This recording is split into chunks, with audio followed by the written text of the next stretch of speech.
네, 여러분 반갑습니다. 반갑습니다, 여러분. 시편 말씀, 아름다운 시편 말씀 잘 통독하고 계십니까? 그렇게 시편 말씀을 이해하기는 그렇게 어렵지 않죠. 뭐 역사적 맥락이라든지 아니면은 어려운 글귀라든지 이런 것들을 우리가 고려하지 않아도 충분히 잘 읽고 은혜 받을 수 있는 책이 장르가 시편이기 때문에 여러분들이 아마 더 수월하게 읽고 있을 것 같습니다. 근데 근데 이 모든 시편들을 다 읽어드리고 해설해 드릴 수는 없어서 딱 두 편만 제가 뽑아서 여러분들에게 간단하게 해설해 드리고 있습니다. 참고하셔서 시편을 목사님은 이렇게 읽고 이런 방식으로 해석을 하시는구나, 여러분 참고를 하시고 도움을 받으시면 좋을 것 같습니다. 오늘은 시편 20편과 22편 두 편을 살펴보도록 하겠습니다. 먼저 20편을 보시면 시편은 제일 먼저 어떤 특징을 가지고 있는 시인지 그걸 먼저 살펴야 된다고 말씀을 드렸습니다. 뭐 애가 형식인지 아니면은 뭐 축제 노래인지 아니면은 지혜시인지 아니면 찬양시인지 뭐 이런 거. 특별히 이제 그 시의 장르들 중에서 제왕시라고 있습니다. 그러니까 왕의 노래들. 당시 이제 고대 사회에서는 왕이 중요했죠.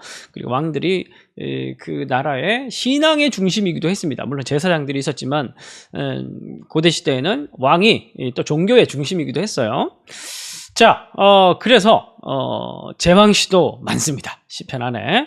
특별히 이제 다윗과 관련해서 20절이 바로 제왕시예요. 왕의 기도. 왕의 기도인데 특별한 상황이 있습니다. 어떤 상황이냐면은 출전을 앞두고 고대 사회에서는 출전을 앞두기 전에 왕이 하나님 앞에 제사를 지내고 그리고 하나님의 뜻을 묻고 그리고 하나님의 주신 힘을 받아가지고 그리고 출전을 하거든요. 그런 이제 국가적 차원에서 전쟁 나가기 전에 제사를 지내면서 불렀던 노래, 그게 20절로 보입니다. 특별히 이제 20편을 보시면 20절이 아니고 20편으로 보입니다. 20편을 보시면 2인칭이 나와요. 2인칭. 그러니까 너를 하나님께서 너에게 뭘 해주시면 좋겠고 너에게 승리를 줬으면 좋겠다, 이런 표현들이 나오는데 이제 아마 이건 제사를 지낼 때 왕만 있는 게 아니라 옆에 이제 성가대가 있을 거 아닙니까? 다윗 시대 때.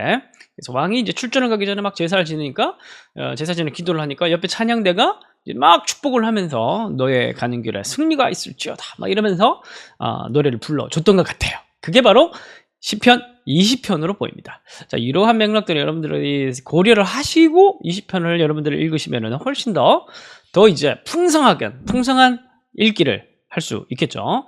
자, 그리고 이제 본문으로 들어갑니다. 자, 본문 들어가서는 늘 뭘 나눠야 된다? 시라는 장르는 구, 행, 연 이렇게 나눠져 있죠. 연이라는 것은 큰 단락, 그리고 큰 단락 안에 나눠지는 게 행, 그 안에 또 더 작은 의미가 구, 뭐 이렇게 알고 있는데 일단은 연을 나눠야 돼요. 단락들을 나눠야 됩니다. 20편 같은 경우에는 1, 2, 3절 끊고 4, 5절 끊고 6, 7, 8절 끊고 9절 이렇게 되겠습니다. 자, 그러면 그러면 이제 수미상관인가? 수미상관이면은 뭐예요? 이 시가 노래하려고 하는 그 주제가 바로 보이는 거죠. 20장 1절을 보시면 환난 날에 여호와께서 내게 응답하시고 야곱의 하나님의 이름이 너를 높이 드시며 이러면서 환난 날에 하나님께서 내게 응답하시기를 원한다, 뭐 이런 얘기를 하죠. 자, 20편 9절 가봅시다. 여호와여, 왕을 구원하소서. 우리가 부를 때 우리에게 응답하소서. 그러니까 이 시편 20편의 주제는 뭐예요? 수미일치죠. 수미상관 형식을 가지고 있습니다. 앞뒤에 강조하는 게 뭐예요? 하나님이 응답하소서. 이 20편 핵심은 뭐냐면 응답을 요청하는 시입니다. 벌써 주제 파악 끝. 벌써 끝났습니다. 자, 그러면 이제 핵심은 응답하라는 건데, 자, 그러면 그 내용을 좀 더 살펴보면 1절에서 3절까지는 이제 제사를 2절 보면 성소에서 너를 도와주시고 시온에서 너를 붙드시며. 왜 성소에서 너를 출전해 갔는데? 성소는 뭐예요? 언약이 있는 공간이죠. 하나님께서 우리와 함께 하신다. 그 언약의 표상이 바로 성전입니다. 여기는 성소 이렇게 나와 있는데 성소입니다. 이 성소에서 하나님께서 그를 출전하는 왕을 도와준다는 건 뭐냐면 그 언약 때문에 그 왕을 끝까지 붙드실 것이다, 도와주실 것이다, 이제 이렇게 찬양을 하고 있는 겁니다. 그리고 3절에 보면 내 번제를 받아주시기를 원하노라. 지금 왕이 지금 번제를 드리고 있죠. 출전하기 전에 번제를 드리고 있습니다. 그리고 4, 5절에는 이제 좀 더 내용이 기도가 구체화되고 있어요. 그래서 이렇게 뭘 도와달라는 거냐? 그 도와달라는 내용을 뭐냐면 5절 보면 우리가 너의 승리로 말미암아 계가를 부리고 여호와의 하나님의 이름으로 우리의 깃발을 세우리니 여호와께서 내 모든 기도를 이루어 주시기로 원하노라. 승리, 계가, 깃발 전부 다 뭐예요? 전쟁 용어죠. 그래서 구체적으로 무엇을 원하냐면은 뭐에 응답해 달라고 지금 찬양을 하고 있냐면은 바로 전쟁에서의 승리. 그래서 6, 7, 8절에서는 이제 성공, 우리가 이제 전쟁을 하게 될 텐데 그 전쟁에서의 승리. 그 이유가 뭐냐면 왜 하나님께서 그들에게 승리를 주셔야 되냐면 왜 성공하게 하셔야 되냐 하면 7절에 나와 있죠. 어떤 사람은 병거, 어떤 사람은 말을 의지하나 우리는 여호와 하나님을 자랑하기 때문에 결국 이 전쟁에서 승리하게 되면 여호와의 이름으로 가는 전쟁이기 때문에 이 전쟁에서 승리하게 되면 결과적으로 뭐가 드러나냐면은 여호와 하나님의 이름이 열방 가운데 드러나게 될 것입니다. 이 전쟁 자체가 하나님을 자랑하는 그런 매개가 될 것입니다. 이러면서 이제 6, 7, 8절에서 조금 더 구체적으로 감사와 결단으로 나아가기 위한 이 승리를 확신하기 위한 그런 찬양의 내용들이 나오고 있습니다. 그리고 9절에서는 마지막 후주, 그러니까 이제 끝맺음 찬양이 되겠습니다. 여호와여 왕을 구원하소서 우리가 부를 때 우리에게 응답하소서. 그러면서 하나님께서 다시 그 출전하는 왕과 함께 해주시기를 간절히 간청하고 또 우리의 이런 기도를 받아달라고 간청하면서 20편 전체 찬양이 마무리되고 있습니다. 자, 결론 및 적용입니다. 시편 20편을 우리가 이게 딱 읽으면서 우리가 이제 이런 적용을 해볼 수가 있겠죠. 그래서 우리가 세상에서 우리가 하나님의 백성으로 살아가고 있는데 우리가 영적 전투에서 승리해야 하는 이유는 뭐냐면은 승리하게 해달라고 우리가 하나님께 기도할 때 우리가 간청하는 그 이유는 뭐냐면은 하나님의 이름이 드러나도록 하나님 우리가 우리의 영적 승리를 통해서 하나님께서 이 세상에 높임받도록 우리에게 승리를 허락해 주십시오. 이렇게 오늘도 기도하는 하루가 되었으면 좋겠습니다. 자, 22편 한 편도 보도록 하겠습니다. 자, 22편은 어떤 특징을 가지고 있을까요? 여러분, 시편 22편 하면 딱 떠올라야 되는 게 있습니다. 그게 뭐냐면은 예수님의 십자가의 고난. 시편 22편의 말씀이 그대로 예수님의 그 이야기에, 십자가 고난 이야기에, 특히 마태복음 이런 말씀 보면은 그런 이제 표현들이 이 시편 22편 표현들이 그대로 다 인용되고 있습니다. 그러니까 시편 22편의 성취로 예수의 고난을 다루고 있는 거예요. 마태복음 같은 경우에서는 그렇게 시편 22편은 개인 애가로 시작합니다. 개인 애가. 내가 지금 고난을 당하고 내가 슬픔 가운데 있는데 이런 슬픔을 하나님께 토로하는 그런 어두운 발라드 노래. 그게 바로 이제 애가인데. 그런데 이 시는 독특하게도 아주 긴 시입니다. 1절부터 31절까지 있는데 감사의 노래로 마무리되고 있어요. 완전 정반대죠. 애가로 시작하고 있는데 감사 찬양으로 나가는 것으로 끝나고 있습니다. 그러니까 뭐냐면 내가 고통당하고 있고 이것을 막 기도하고 있지만은 이 기도를 통하여서 하나님의 그 도우심을 내가 느끼고 그러면서 하나님께서 도와주실 걸 바라보며 감사와 찬송으로 탁 나가는 게 이 시의 전체 흐름입니다. 그래서 이 시는 슬프지만 되게 기쁜 그런 찬양이라고 볼 수가 있어요. 자, 어쨌든 메인으로 다뤄지는 것은 하나님께 버림받은 듯한 그런 시인의 고통. 그게 이제 중심 주제로 다뤄지고 있는데 꽤 긴 시라고 했습니다. 31절까지 있는데 세 단락으로 되어 있어요. 1절부터 11절까지가 한 단락. 자, 성경에 표시해두면 딱 좋아요. 12절부터 21절까지가 한 단락, 22에서 31절까지가 한 단락, 이렇게 세 단락으로 구성되어 있고 이 각 세 단락이 마치 하나의 독립된 시처럼 그렇게 독립되어 있습니다.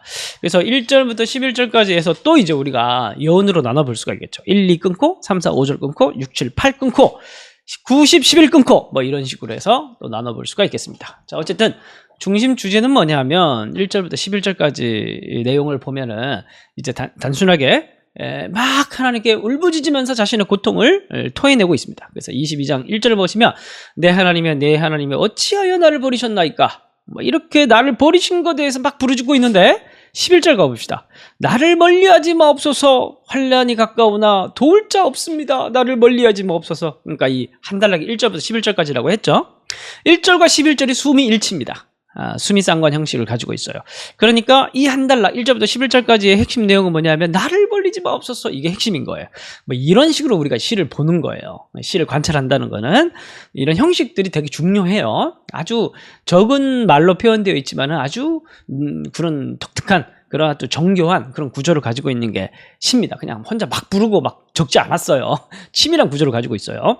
그래서 1절부터 11절까지가 또 수미상관으로 되어 있다. 그게 뭐냐면 이 주제가 바로 드러나는데 그게 뭐냐면 나를 버리지 마옵소서 이 외침이라는 거예요. 그래서 1절부터 1, 2절을 보면은 내 하나님이 왜 나를 버리십니까? 3, 4, 5절에서는 보면은 이스라엘의 찬송 중에 계시는 주여 우리 조상들이 주께 의뢰하였으니 그들을 건지셨습니다. 이게 뭐냐? 내 하나님이여 우리 조상들은 건지지 않았습니까? 근데 6, 7, 8절에서는 나는 벌레요 난 사람이 아니다. 나는 지금 너무 많은 고통 속에서 나는 조롱거리가 되어 있으면 나는 왜 안 건지십니까? 이렇게 얘기를 하고 있는 거예요. 그러면서 90절에 보면 내가 모태에서부터 나를 나오게 하시고 나를 붙들어 주셨는데 뭐 이런 그러니까 나를 멀리하지 마옵소서 이렇게 얘기를 하는데 내가 모태 신앙 아닙니까? 그러니까 나를 버리지 말아 주십시오 이렇게 얘기하고 있는 거예요. 그러니까 다 정리를 하면 하나님 어떻게 해요 나를 버리십니까? 선포하고 그 다음에 우리의 조상들은 하나님께로부터 구원받았는데 나는 왜 구원받지 못하고 있습니까? 나도 모태에서부터 나를 부르셨사오니 나를 구원해 주십시오 이렇게 얘기하고 있는 게 1절에서 11절까지 한 단락이라는 겁니다. 이런 식으로 보시면 돼요. 12절에서 21절까지에서는 이제 많은 황소, 힘센 소, 개들, 사자, 이제 자신을 둘러싸고 있는 그 악인들 그런 악인들 속에서 19, 20, 21절 보면 도우소서, 구하소서, 구하소서, 구원하소서 이러면서 자기를 도울 것을 막 간청하면서 점점 고조되고 있습니다. 그러다가 22에서 31절까지는 갑자기 반전 그러면서 회복이 이루어진 것을 감사하고 찬양하는 이야기로 나옵니다. 그러면서 하나님께서 결국 나를 버리지 않으하실 그 이유가 24절에 나와 있어요. 보시면 그는 공고한 자의 공고를 멸시하거나 싫어하지 않으십니다. 그의 얼굴을 그에게서 숨기지 아니하시고 그가 울부짖을 때 들으셨습니다. 이렇게 얘기를 합니다. 그는 결국 하나님께서 내 기도에 응답해 주실 것에 대한 확신을 가지고 있는데 그 이유가 뭐냐면 하나님은 공고한 자의 부르짖음을 절대 무시하지 않는 분이시기 때문입니다. 이렇게 얘기를 합니다. 자, 그런데 재밌는 건 뭐냐면 이 시의 특징은 뭐냐면 27절 가보면 땅의 모든 끝이 여호와를 기억하고 돌아올 것입니다. 모든 나라의 모든 족속이 주 앞에 예배할 것입니다. 그러면서 이 시인의 자기의 개인의 고통에서 그 다음에 점점 확대돼서 예수님을 통과해서 열방으로 나아가는 고통이라는 게 단순히 개인적 고통으로 끝나는 것이 아니라 이걸 해결해가는 과정을 통해서 시인이 눈을 들어서 열방을 바라보는 그런 모습으로 끝나는 구조를 가지고 있습니다. 그러니까 어떻게 고통이 찬양이 될 수 있냐? 어떻게 개인적 고통이 열방을 향한 선교적 비전으로 나아갈 수 있냐? 그게 그 심리적인 전개가 22편에 치밀하게 전개되어 있다는 겁니다. 그래서 우리가 예수님의 고난을 메시아의 고난을 생각해 볼 때도 단순하게 예수님의 고난으로 끝나는 게 아니라 그 고난은 결국 열방을 구원하는 통로로 예수님의 고통이 십자가의 고통이 사용되어졌다는 걸 우리가 잘 알고 있지 않습니까? 그래서 시편 22편은 메시아의 고통시이기도 하면서 동시에 오늘 우리의 고통도 또한 이 안에서 살펴보면은 우리가 우리의 고통은 열방을 향해서 눈을 들게 만드는 눈을 넓게 만드는 선교적 비전을 가지게 만드는 창이다.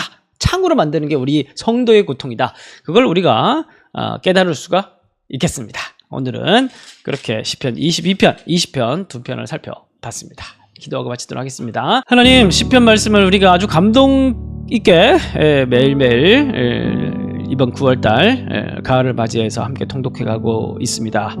이 시인들의 그 고통, 슬픔, 즐거움, 찬양, 억울함 이 모든 감정들이 우리의 삶 속에서 또한 우리가 겪게 되는 그 똑같은 감정들인데 우리가 이 시인들의 고백, 이 신앙의 고백들을 우리가 잘 받아들여서 우리도 이렇게 찬양과 기도를 통해서 승화시키고 정말 하나님께서 우리에게 이러한 고통을 통해서 보여주고자 하시는 그 자리까지 나아갈 수 있는 우리가 될 수 있도록 도와주시고 무엇보다 찬양과 기도를 통해서 하나님을 의지함을 통해서 우리의 모든 어려움들을 잘 이겨내고 승리할 수 있는 우리의 삶이 되어줄 수 있도록 찬양하는 삶이 되어줄 수 있도록 인도하여 주옵소서. 예수님의 이름으로 기도합니다.